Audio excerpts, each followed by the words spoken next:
Seeker is banned. Nia Gates says, hold my beer.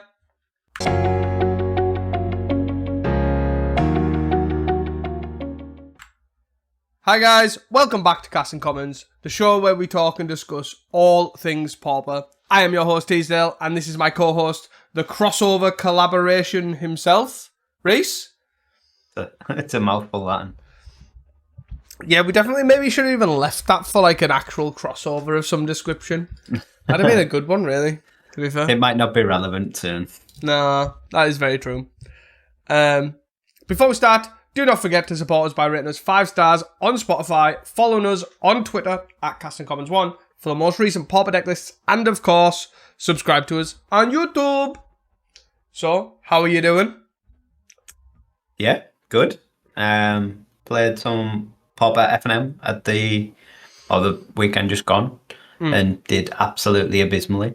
I think it's probably the worst I've done in like 5 years. But I tried that black-red affinity list with the two new Marvel cards, and it's just not good at all. I sat down for my first game, drew my opening hand, and went, oh no, this deck's bad. And then proceed to get absolutely hammered.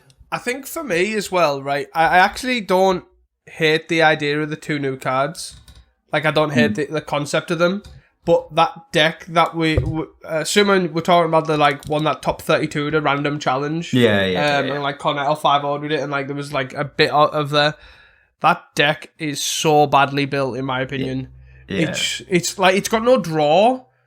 That's what I thought, yeah. It literally is just like a random aggro deck, but it's like, it's alright, you don't need a draw, you've got the top of your deck. Yeah. Well, yeah, I need my lands to play my spells, but, you know, it's a strange one for sure. I tried to record with it, and I got 2 games in, and I just deleted it and dropped from the event. I was like, yeah, this is bad. Like, and I just haven't had time to re-look at the deck to then, like, rebuild how I think I would play it. So yeah. I've just left it. I was just like, yeah, okay. It was quite funny because I built Nia Gates up, and I was like, oh, I'll give Nia Gates a go. I'll build this up. And then Aslan said, oh, could he borrow Nia Gates? I was like, right, fair enough. Yeah, you can borrow that, no bother. I'll quickly build something else up. So I just pulled that list up and sort of half looking at it, built it. And then I got to the event, like halfway through this F&M, I was like, is there no Ica Wellsprings in this deck?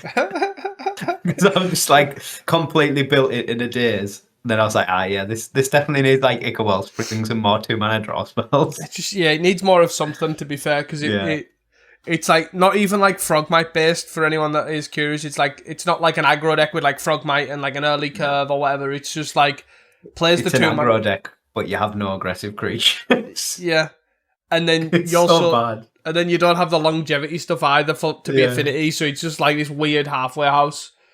Yeah. The only upgrade is you're basically playing Reckless Fireweaver that pings when you're playing another Reckless Fireweaver. It's like, whoa! Yeah. But yeah, it wasn't good. Needs a lot of work. Yeah, I agree as well. And then after the event, I was like, why did I not just play Elf? Like, and I'm going to probably play Elves for Geddon, assuming it's still reasonable. So I should just be testing Elves. Why am I playing random piles? The main thing you need to know, you think about, right, is look at this Geddon, look at the last Geddon, and look at the Geddon before that. Is your deck good? Yeah. Then you're going to be fine, because they're going to ban everything, and to make sure that we're playing the same metagame, don't worry. Yeah, quite possibly.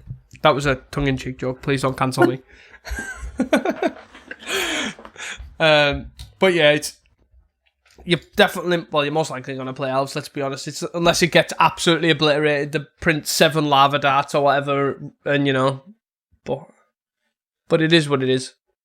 At least you tried something new and regretted your decision for it, but still. It was a funny one as well, because like I used to just play a different deck for every F&M for ages, and I've never played anything that bad. Like, I can't begin to explain how bad it actually was to play. It definitely, honestly, I'm like, I agree with you. Like, I literally can't. Yeah.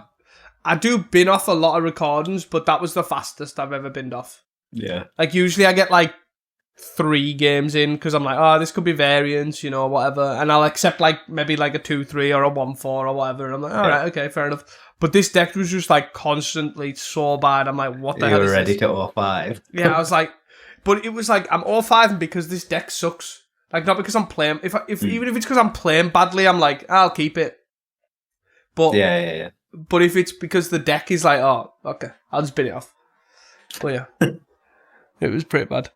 But just for reference as well, I guess we are going to cover some tournament news and the normal news. We are not covering a Pauper Thought this week, mainly because we've got a bazillion challenges to cover. The Wednesday, I think it's a Wednesday morning challenge that they had to gain information for the Seeker ban or whatever it was. They've kept one of them on. So we have a Wednesday challenge, a Thursday challenge, a Friday challenge, a Saturday challenge, a Sunday challenge, and the Sunday showcase as well. So we have a lot of things to cover. So we aren't going to cover that, but we are going to cover some tournament news and a little bit of a news/side note, I guess, as well. So tournament news, we have Pauper Winner Duel, 18th of July. That is not this weekend, it's weekend after, right, in Fort Campbell, Clarksville, Tennessee. The link for that is in the Discord because it is just an image. So you can check it out. So obviously the best way to see these is join the Discord and check the events to shout out tab in the Discord.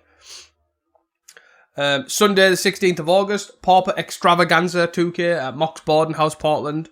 All I remember is this is the one with the stacker on the front. Cool promos and stuff like that as well, I think, in the description. So check that out. A new event here is the SK Rumble at Element Games Stockport. 52 players, September the 19th. 6 rounds and a top 8 cut. And then obviously prize increase with more people obviously pre-register and buy some tickets. So that's going to be a pretty cool one.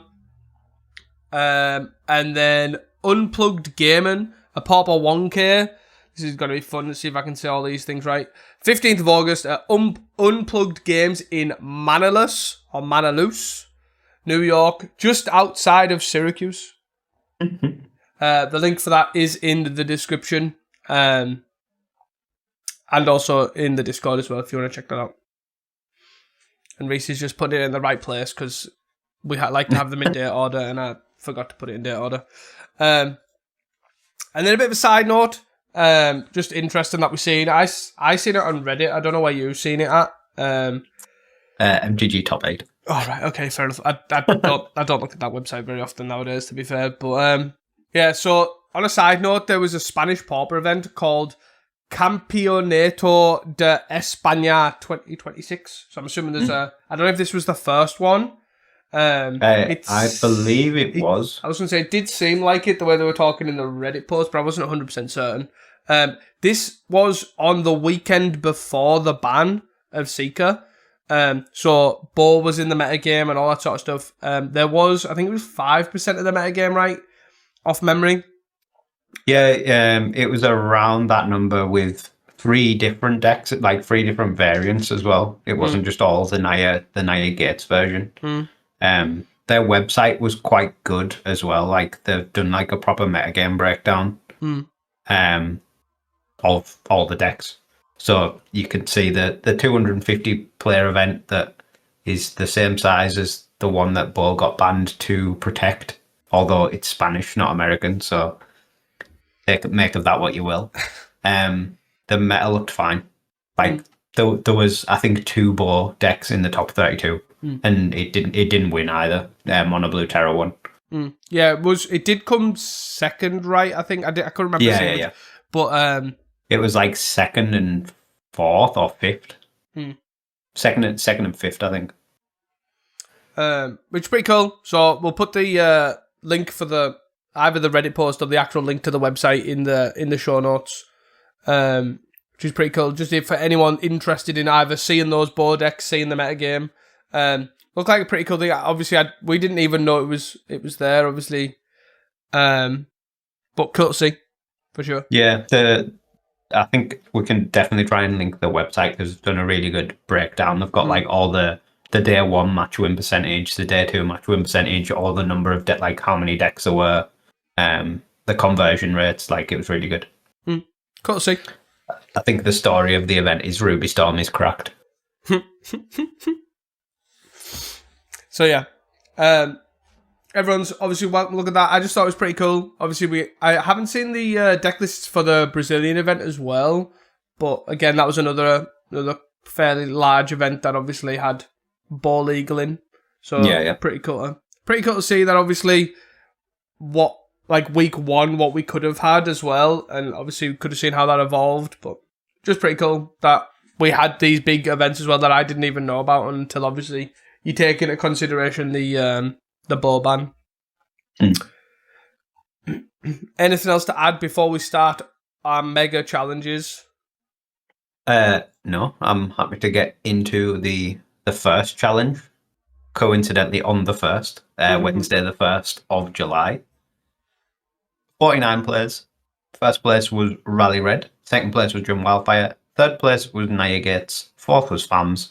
Fifth was Pauper-finity. Sixth was Mono Blue Terror. Seventh was Rally Red. And eighth was Mono Blue Terror. And then the two near misses. Ninth was Bogles. And 10th was Blue Black Fair. And just like that, we're back to normal. Nothing has ever changed.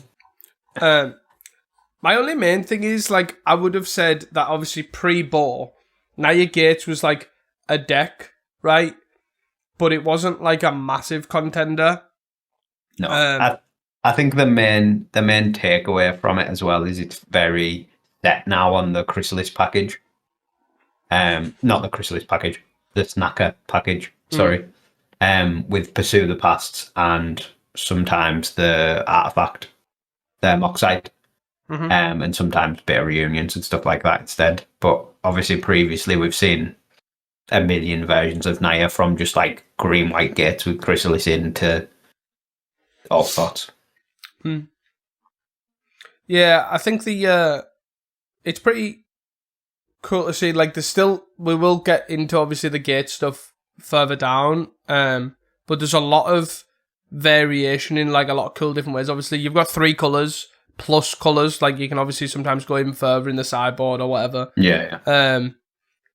But yeah, my main thought at the moment is most lists are, I think the bit of reunion versus Moxite's very negligible. Like, it is what it is. They're both very similar.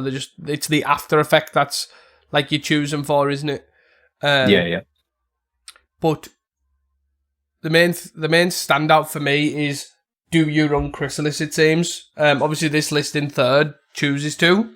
It's running for Chrysalis. But some are either not running it or run it in the board or what. And there's still a lot of different ways you can take these decks, right? Which is pretty cool. What's your thoughts on the Shattered Acolyte here in the Naya Gates deck in the main? Just out of curiosity. Because they did have it in the side for the mirror. Yeah. I mean, it's instead of an outlaw, right?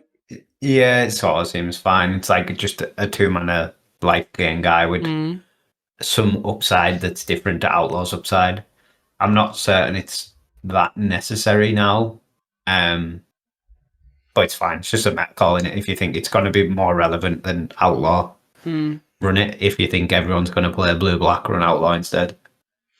Yeah. I think, to be fair, I think the only thing I can guess is a lot of people have said like the struggle with like munitions. Yeah. And my only assumption is if you expect a lot of Grixis and Jund, then I guess it's fine. But other than that, but you've like obviously this list is you've got Chrysalis though, so do you struggle with munitions? But yeah, and then you take an Outlaw Medics out, which surely are they not good against munitions? Because they're 1/3. Yeah, just interesting. That's my only thought that I can think of. Like, other than that, it's whatever, right? As you say, like, yeah. But, sort of. Other than that, there's like not that much going on. Fams is playing the one of Lonely Ario, which is the new like kill condition, I guess. The one of Desert to just ping them to death. Yeah, when you're like flickering off.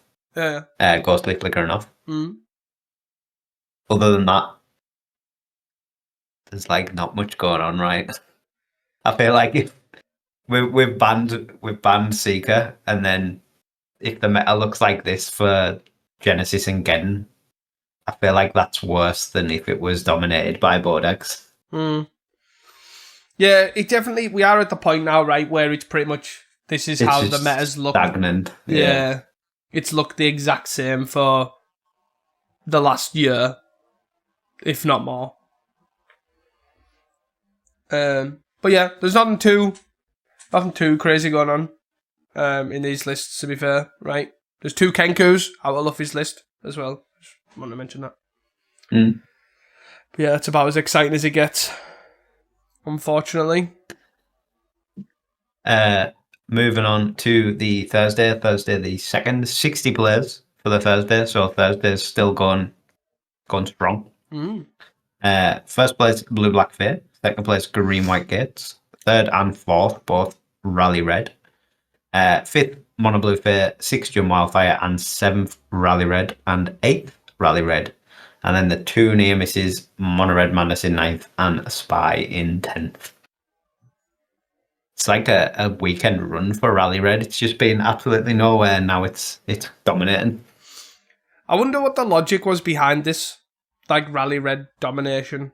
Was it like everyone's like, oh, no one's running, they don't expect Gates to be popular now that Seeker's banned, so it's like, oh, maybe this is good now or something. Is it even that bad against Gates? I have no idea. I don't know. I It just seems assume. fine, right? I don't know. I'm just assuming that Sacred Cat Outlaw Medic Gate deck would be worse for Rally than it would be for Madness, but I don't know. No idea. I feel like, well, I'm not certain on this because I haven't played Rally in a while, but from playing it previously and obviously playing Cold Author and playing Madness, the life gain impacts the Madness deck a lot more because you just don't have as much repeatable damage. So if there's like big one shot of life gain, you'd rather, in my opinion, be playing something like Rally where you can then just kick a bushwhacker and swing back again and then attack again after the turn after. You can get through the life gain. But yeah, I'm not certain why it sort of just exploded back onto the scene. Or is that maybe why then? Because the rally side is better with the life gain for Gates and all that sort of stuff. Yeah. Maybe is a good matchup for Naya. Yeah, maybe. With the Gates and then there's obviously, we'll see further down, a lot of Ephemerate sort of popping up as well. Like repeatable damage against that deck is obviously very good as well. Or is it could be also is like breath weapony style cards, taking a downshift a bit, maybe. People haven't, like, there's not many breath weapons about, there's not many, like, that sort of thing that you can also squeeze through as well. Maybe just a perfect, like, I don't know, perfect storm of all of these things come together. It's like, oh, maybe Rally Red's actually was a reasonable choice for the past few days. Yeah, I guess just to double down on sort of the Gates thing as well, it's something like Rally is much better against Strands than Madness as well. Yeah. Because you've got repeatable damage. So if you're attacking for 8, they need to decide if the Strands it now or the Strands it next turn after you're attacking for 10. Whereas Madness, if they just time it well, you're sort of cooked. Yeah. So that also could be a good solid reason. Yeah, but yeah, nice to see Rally doing well, as opposed to just the slew of madness that we've had for the red deck. Yeah, definitely. Sadly, nothing particularly interesting going on with the Rally lists. They're just sort of, as you'd expect, stock Rally lists, but at least it's a bit different. Other than that, you've kind of got green-white gates making a sort of like pseudo comeback, right? Yeah. Which, again, there's nothing too crazy going on from them, right? It's a hard one, green-white, for me. I feel like it's like the selling point is just Guardian Armadillo Cloak, right? But to lose the Sneaky Snacker package seems like such a big cost over that. But I guess maybe this is the shift of if you need to beat the rally decks, you play green-white. I don't know. It is a strange one because I also think, like, I know apart from obviously the green-white, but it's pretty free to be Naya, right? So, like, why not Definitely. just run Naya? Like, even if you don't run, even if you still keep the Armadillo cloaks and stuff like that, like, why not just run, like, Pursue, Moxite, Reunion, whatever you want, and Snacker instead in its place? Space. Yeah, I think the green-white struggles because it needs to lean harder on gate. Given like Guardian is basically your main Guardian or a little lifelink guys your main out rather than Chrysalis or Snacker. So you need to then like fit stuff like Gate Creepers and Rumbles and Cash Grabs and Midnight Tillins in. Whereas Naya, you're not as reliant on Gate because you've got Chrysalis, you've got this whole Snacker package going on that can just chip away forever without Gate anyway. So you're not as reliant on like the little guys getting pumped. But I just feel like you could just basically be like Naya Gate with Cat, Outlaw, Guardian, Armadillo, and then cut like Gate Creeper Vines, Rumble, and Cash Grab and just run like Pursue and Snacker.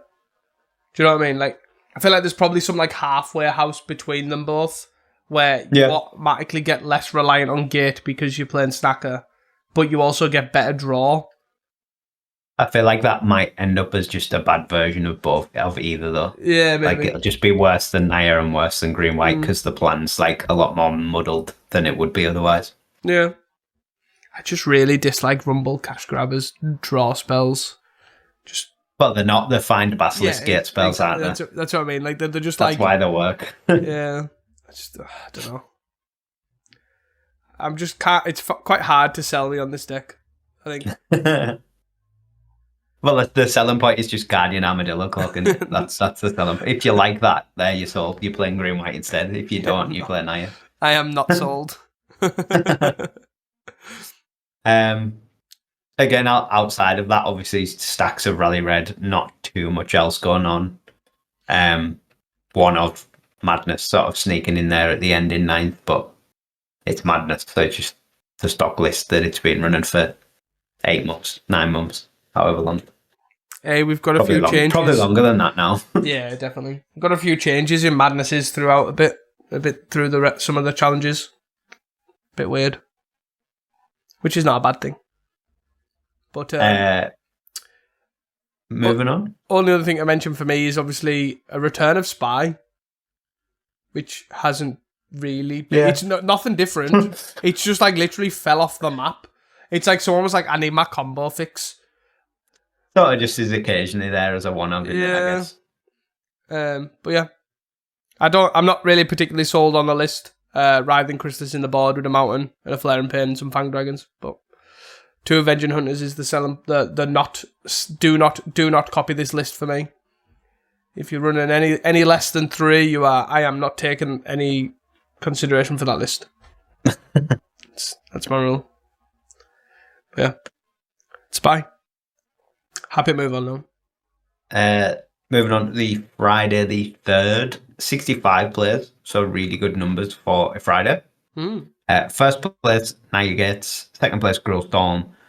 Third, Monstertron. Fourth, Blue Black Snacker Terror. Fifth, Mono Red Madness. Sixth, Xfinity. Seventh, Naya Gates. And 8th, Rally Red. And then the 2 near misses. 9th was Mono Blue Terror. And 10th was Green White Gates. The Naya Gates domination continues. Quite funny because this list from Season is basically the pre-ban list and just removed the 8 cards that no longer work. Pretty much. Yeah, it's the no snackers, no Chrysalis, 4 snackers, 4 cats, 4 medics, and 2 guardians, and then the Moxite and Pursue the Past as snacker package, along with a couple of Lutons as well. And I think they've basically gained, Thraben Charms and a couple of draw spells, I believe. Yeah, it's something along them lines, right? It's like 3 Thrabens, 2 Guardians, maybe 2 Lutons. Yeah. And then, I can't remember if they had 4 or 3 Journeys. Or maybe, actually, I think they had, did they not have like 3 Bitter Reunions in the Naya combo deck? So then they went up to Moxites instead. 4 went to Moxite and then went up to 4. But yeah, Some are the nice. combo was clearly the issue. The combo was clearly the bit that was too good. They have managed to put dust to dust in the sideboard now that they don't need some other certain, stuff like 4 Shattered Acolytes to beat the mirror and all that sort of stuff. It's like, 4 dust to dust as well. Just to add insult to injury, so you've got the... I'll just fix that matchup as well. Yeah. It's quite funny. But yeah. I definitely prefer this style of list of Naya Gates for me personally, but... Yeah. It's like all the card advantage. It's what you want. You just need to cut a couple cards and put some armadillo clocks in there. Yeah, exactly. That's it. That's it. The second place Gruul Storm list is quite a cool one. Quite a big development on like the stock list, I guess, that we've seen from Geddon. It's running a new card, which is Crossover Collaboration as a 3-of, which is a 2 and a red instant with Teamwork 2, which is basically like Convoke, right? You just tap a guy with power 2 or greater, or tap any number of guys that have total power 2. Exile the top 2 cards of your library until the end of your next turn. You can play those cards, so it's Reckless Impulse, essentially. But if it was cast using Teamwork, you get a treasure as well. It's cool literally card. it's like seems like it makes a lot of sense in this deck. It's like there was another 3 mana one that I can't remember what it was, but it was from one of the Universes Beyond set, and it was like 3 mana, and it's like if you had a reduction guy, it was like fantastic, and then if you didn't, it was sort of mid, and it's sort of the same instance, right? It's like if you have a cost reducer, this is fantastic. You get a treasure, it now costs 2 mana, you can tap your guy, all that sort of stuff. Fantastic, cool. But then if you don't, it's just like a really bad Reckless Impulse. Yeah, it is an instant, which obviously gives it some extra utility. I think the thing with this is there was the 3 mana, like a big score effect. There was a 3 mana discard a card, draw 2, make a treasure. But obviously you have to discard a card to that one. Yeah. This one, obviously you don't have to go down cards to get the 2 cards back. And the exiling from the top's not irrelevant, given you have the extra turn to play as well. So it's a lot more like set-upable. Like you can set up a turn the turn before, as opposed to the immediate discard draws. But yeah, it's cool to see. Also, they've gone up to 4 Electric Revelation, which seems like the new move as well. Like that cards just seem to increase from 1 to 2 to 3 and now to 4. Yeah, it seems like a good card to do when you're like running low on resources, right? Like obviously you can use the flashback side of it. And then the other main standout for me is the actual 2 mana Reckless Impulse effects have been removed in favour, obviously, of these 3 crossover collaborations, but also 3 highway robberies, which I have not seen in a deck that wasn't Madness. That's pretty interesting. Again, I have to imagine it's for like the setup potential in the early turns, like just being able to plot it and just leave it there until you're ready to go. Is quite cool. And then on the turn you are going off, it's you can choose not to discard a card as well if you don't need to. Yeah, like sack a land, to be fair, is not the end of the world if you've just made all your you've used all your mana to sort of like float it, and you've seen song and all that sort of stuff, and you've got this turn to go off. Like it's a fine thing to just sack a land. It doesn't matter anyways. I'm either dead or not. So yeah, I get the principle behind it. It's pretty cool. Be interesting to see if the deck does develop moving forward for Geddon. Like obviously, there's a lot of good players usually pick this deck up. Yeah. I would say there'll be a lot of people trying to hone this in for Geddon. And then given the fact it's got a new card, that's cool as well. It means we might see some actual changes. I believe as well at the moment, it could be stock issues is why there's only 3 as well. Because my understanding, someone will be able to correct me if I'm wrong, I'm sure it's only in the deck itself in the store. and you can't. Oh, in a commander deck. Yeah, and you can't get it in chests. No. Yeah, and you can't get it in chests. No. I believe. I think it's similar to Fantastic Car as well. Fantastic Car is the same sort of. Yeah. You have to buy the actual deck to get the card, and you're only getting one because obviously the commander decks. I believe so. It could be to do with that, but I'm not 100% certain on that one. Outside of that, again, there was nothing like that really stood out to me. It's very much more of the same. Yeah, we are getting a lot of variation in the challenges, but they're all, which is always good to see. Like, we're getting variation in the sense, like, there's a lot of decks, like, are available to play, like Monstertron here, but you don't really see much Monstertron elsewhere. You know, you've got the Grill Storm as well, which is like, these are all established decks that are just part of the metagame. And obviously that's basically the only new card we've seen so far as well. The collaboration. Yes. There isn't really any other Marvel cards breaking through. Yeah, I think too. I think that I'm not saying that there will or won't be, but obviously we're now not. We to me we essentially lost a week, right? Yeah. As well, which won't help that side of things. Is because obviously week 1 everyone will be on Bo. Everyone's thinking Bo. Everyone's like, all right, how do I beat Bo? How do I adapt Bo? Then that just gets pulled from under everyone, and it's like, right, okay, now we go back to the same, and then everyone's go back to the drawing board. Yeah, and then it's like that sort of thing, I imagine. So if there is any, it might be like a EOE situation where it takes time because to me you've lost that week to try anything new. Then you've got Geddon, so you're just gonna stick with what happens, what you know. Do you know what I mean? And that sort of thing, I imagine, is how I'm sort of thinking about it. Which shame, but is what it is. Moving on then to the Saturday challenge. Saturday the 4th of July, 53 players. First place was Blue Black Snagaterra. Second place was Mono Red Madness. Third was Jeskai Scred. Fourth was Fams. Fifth was Naya Gates. Sixth was Jim Wildfire. And 7th and 8th were both Jeskai Scred. And then the two near misses. 9th was another copy of Jim Wildfire. And 10th was Blue Red Fair. Something quite cool. Now that is a blast from the past. I guess the first thing that I had to mention was the second place list, the Mono Red Madness. Trying for Melded Moxites instead of for Kessig Flame Breathers. And then going up on Gutter Snipes to 4 and Fire Blasts to 4 at the cost of 2 Faithless Lutins.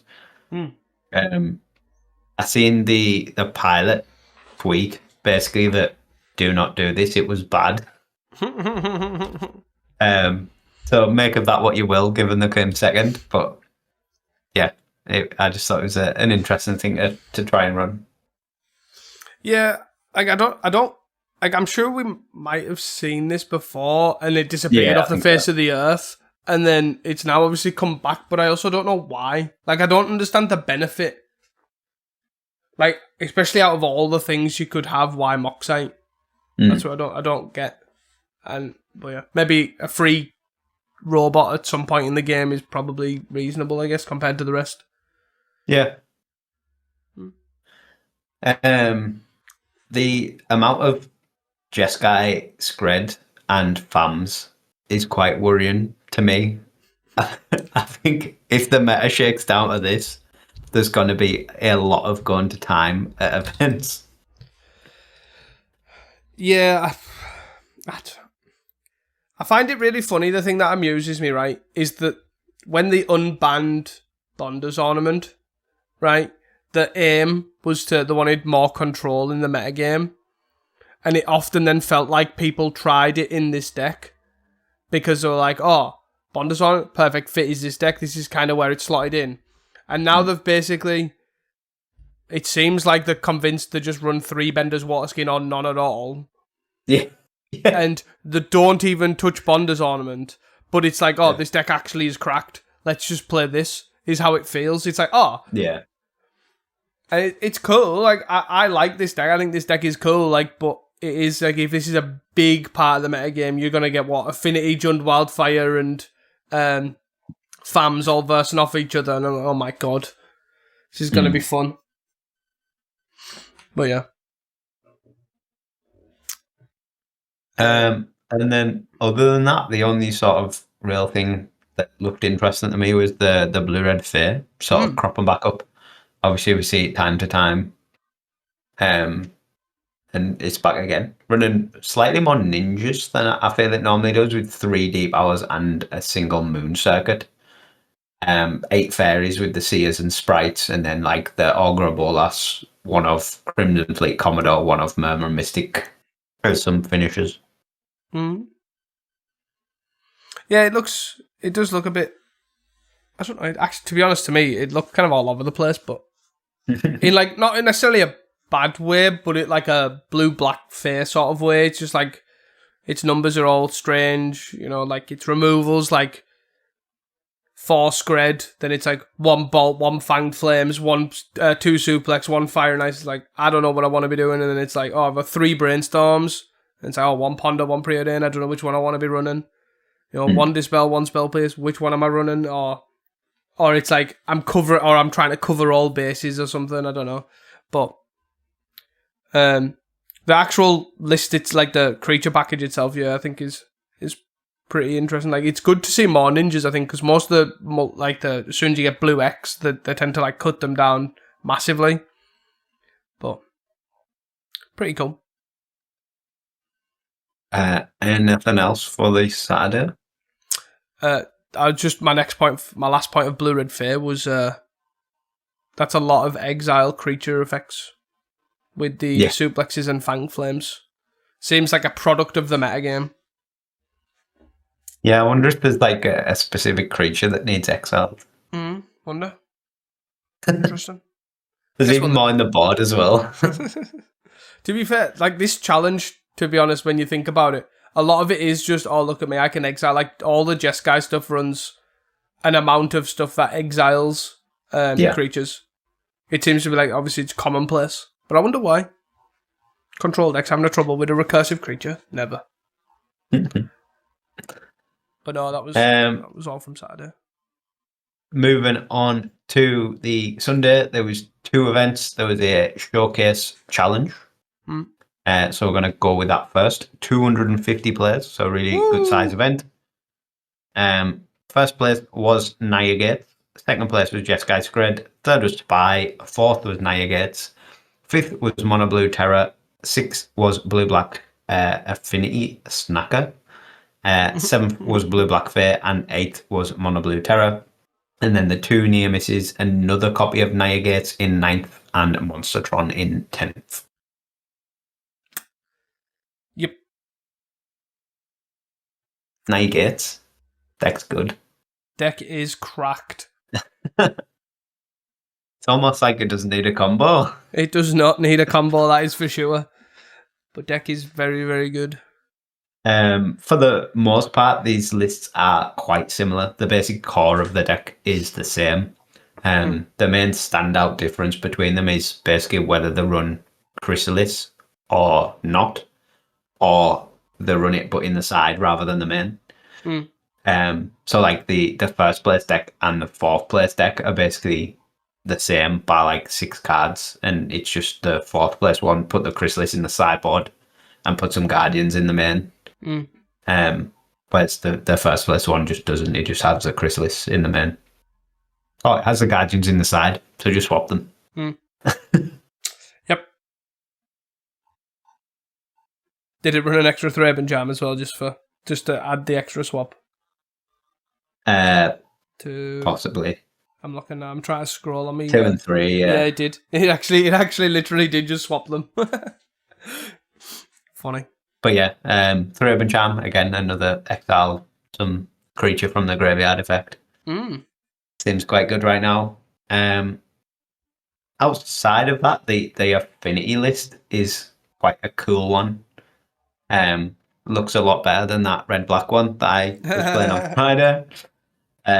basically just straight up blue-black, which we have seen before, but not for a while. And not really like this either, right? Like it was like a pack-dolly sort of deck. Yeah, I think Utrom obviously being a big addition gives you a bit more options to go just 2 colours, because you've got such strong threats in Utrom and Refurb, obviously alongside Mirror Enforcer. And essentially it just gains Sneaky Snackers instead of Galblasts and Crackland Shamans, right? Plays Cast Down as the removal of choice, just up to them because you've got no Galblasts. And then Cryogen Relic because it's sort of a better Wellspring if you can cast it on time.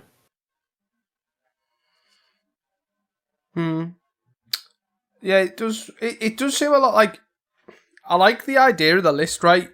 But you've still got the same problem of like the Grixis Snacker affinity, right? Where you've just got to cast this Snacker. You've got 2 Blood Fountains to sort of bring it back to discard, like to pitch from a blood. But yeah, you've still got to cast this thing, which is like pretty awkward. And losing Crackland, like obviously it can be quite a meta call if Crackland's even good or not. Obviously, looking at this top 8, it doesn't look very good at all. But when it is good, obviously it's exceedingly good. Wonder if we'll see a blue-red affinity. Just might as well. We've seen the others. All the good cards are black, though. Yeah. I feel like that's the fixed colour when you've got Refurb, Blood Fountain, or your sack to draw cards. It's alright, we'll make Hydra Assault Robot good. That's what we'll do. He'll be good, don't worry. We'll make blue-red work. Honest. And then outside of that, really, I've not got too much else to say on this. Again, there's a lot of decks. There's a lot of different decks, but they're all the same, if that makes sense. Like, there's nothing really new happening. Other than that blue-black affinity, obviously. Yeah. What? Okay. Yeah, I think the only thing I want to sort of touch on, I think you're like I'm pretty much in agreement with you, is the spy deck in third, was it? What a very, very strange list. It's like the sideboard has 13 one-offs. Yeah. I don't know how much of this is just a meme. No idea. Not a clue. And then it's running like a lot of weird creatures. So it's like running a one-off Rubble Belt Maverick, which sure, I don't really get that, to be honest. And it's running like a 5th Ceruli Caretaker in the form of a Jasper Sentinel. And a one-off Hydra. And then a one-off Nyxborn Hydra. I don't... Am I missing something with the Maverick? I'm not, am I? Not that I could figure out. Like, you can... If you mill it, you can exile it and put a counter on something, but I don't think there's anything particularly relevant to do with the counter. Yeah, I don't know. I don't get that. And then the sideboard... Stop your wall of roots dying. Yeah. I guess, that's like a sort of point, I guess, yeah. It's about the only thing I can see, yeah. But then the sideboard, like, the card choices are weird as well, right? Like, it's not like, it's running, like, 13... individual cards, and they can all be found off lead the Stampede and Wind Away. Like some of these are spells. Like there's a caustic exhale in there. What? I don't really understand that. It's a 2-mana target creature gets -3/-3 unless you reveal a dragon. And you've got what, 4 Sagus? I guess you've got Mezfiends. Mass Vandals, you mean? Mass Vandal, sorry. Yeah. So you could play it's 1 mana if you've got seven dragons. It's 1 mana if you've got one of your 7 cards. Yes, you've got what? Sagu and Mass Vandals, and that's it. Yeah. Yeah, because there's no Avenging Hunters, right? No, there's 1 in the sideboard. Oh, right, okay. Yeah, or you got to pay 2. But I don't understand, like... But you could just play Cast Down. Yeah. Strange. Which he does play, but just as a one-off. Yeah, it's a bit odd. It's a bit odd. I feel like this was just how many weird cards can I play and get away with it, because Spy is just like, if it does its thing, you just win anyway, and like the rest of your deck doesn't matter. It's a pretty big random event to be doing that in, though, with Spy as well. Like, well, I guess. But yeah, that was my main point. Is that was very, very odd. Yeah. But other than that, I don't think I have anything else. I think the Monstertron was... Oh, that's what actually I did want to shout out about. The Monstertron in 10th. Played 2 call damage control in the sideboard, which is pretty cool. Hey, new card, let's go. New card, let's go. New card is cracked as well. Like, I actually really do like that card. That card felt really strong in, like, just generally, just like a powerhouse regrowth. Yeah, it seems like a lot of value in green, assuming you can activate it, obviously. Yeah. If you can consistently get 2 types in there, in the bin, like, it's pretty good. Which I'm assuming this deck can get. Obviously, if you hit 2 creatures, it can hit artifact and creature for the most part. Yeah. So, it's pretty cool. Sick. Moving on then to the final challenge, the Sunday challenge. 53 players. I'm guessing that was maybe impacted by the showcase. First place, Jund Wildfire. Second place, Mono Blue Terror. Third place, Bogles. Fourth place, Mono Red Madness. Fifth, Nightgate. Sixth, Grixfinity. Seventh, Jund Wildfire. And eighth, Rally Red. And the near misses. Ninth is Nightgate. And 10th is Monstertron. Again, sort of just all the decks we've spoke about already. Bogles sort of making another appearance. Obviously, it was it in the top 10? Yeah, it was 9th on the Wednesday challenge. So cool to see Bogles sort of cropping up and still doing things. Obviously, a very historic Pauper deck, and it's just like the classic Bogles as well. It's not doing anything. No bad card Bogles. It's just Scouts, Sledgewalkers, Bogles, and a load of enchantments. Just for my mistake as well, 10th place is Flickertron, not Monstertron. Oh. I seen Bonder's Ornament, Expedition Map, Generous End, and assumed it was Monstertron. It's got too many one-offs to be Monstertron. Yeah, I did. There's 20 instants. Yeah. No chance. Well, yeah. Nothing too exciting from it, by the way. I probably would have preferred it to be Monstertron, to be fair. But I guess a couple things to touch on. The Terra in second has boomerangs in over DM Inferiors, which I like. I rate that. Bit of old school Terra vibes going on. Even the one-off Hoodwink in the board as well, just in case. It was Kirby on Bogles as well. Worth shouting out Kirby. Woo! Check that out. Who gets all the data for the challenges. And then, yeah, I mean, sort of more of the same. Anyone else feeling deflated this week about the challenges? Anyone else? No one else? No? Okay. Just us, I think it was just sort of, yeah, they thought of let us get to the excitement of, oh, everything's going to be shaken up. Oh, no, it's not. I think that's the thing, which we obviously did touch on last week. If you are listening to this week and didn't listen to last week, I would highly recommend listening to last week, because if I do say so myself, it was a banger of an episode.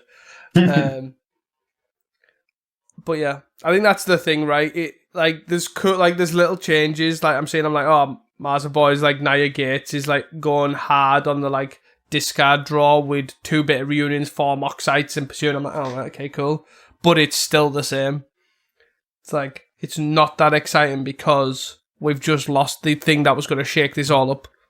Yeah. But yeah. Yeah, sad times. Deflation is real. I'm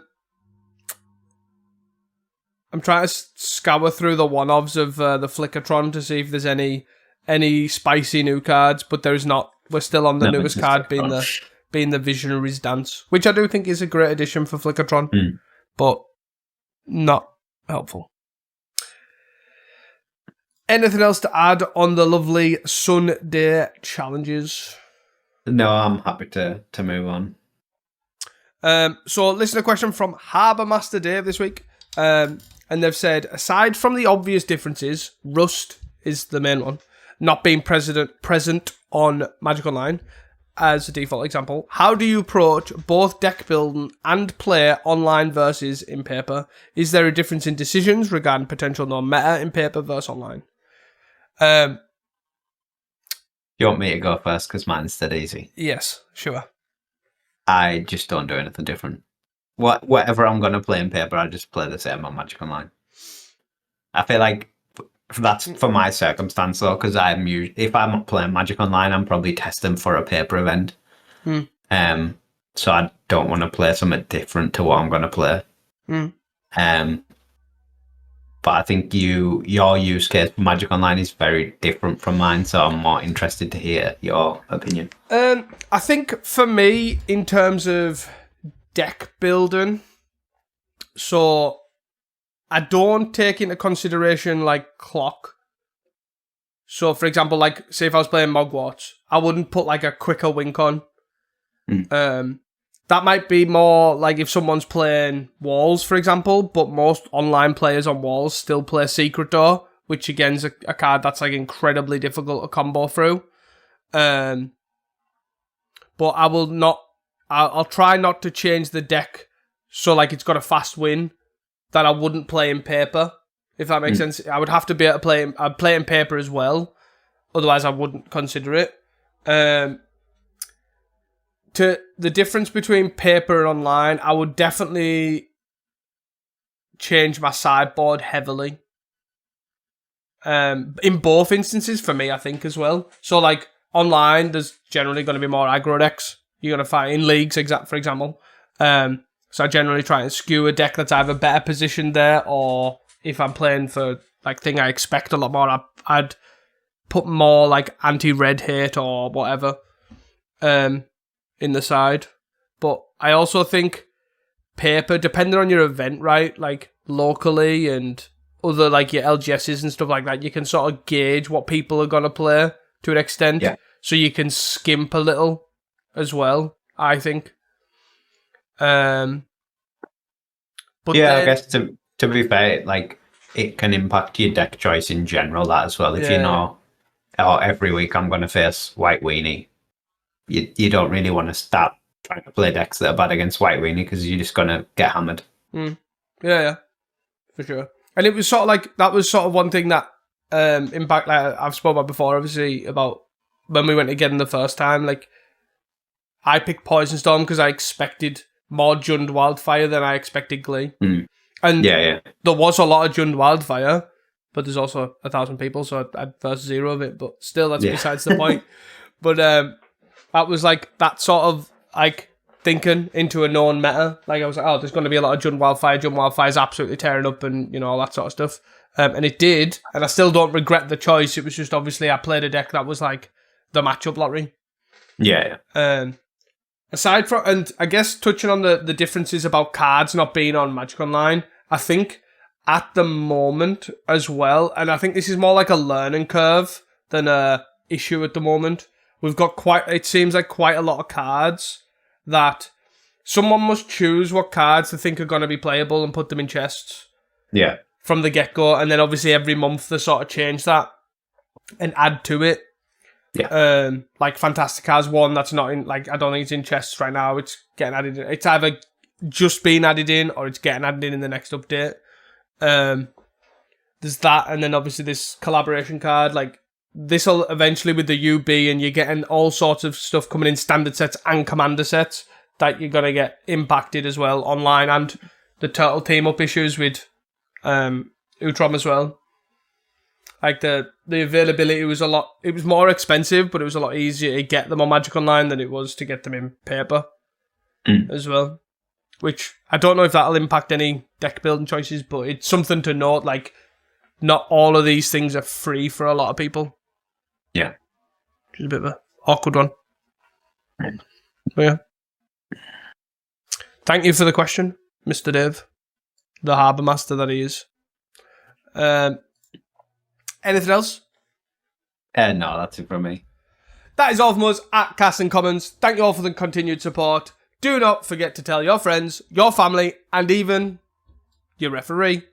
Until next time, and don't forget to stay hydrated. Peace! Bye.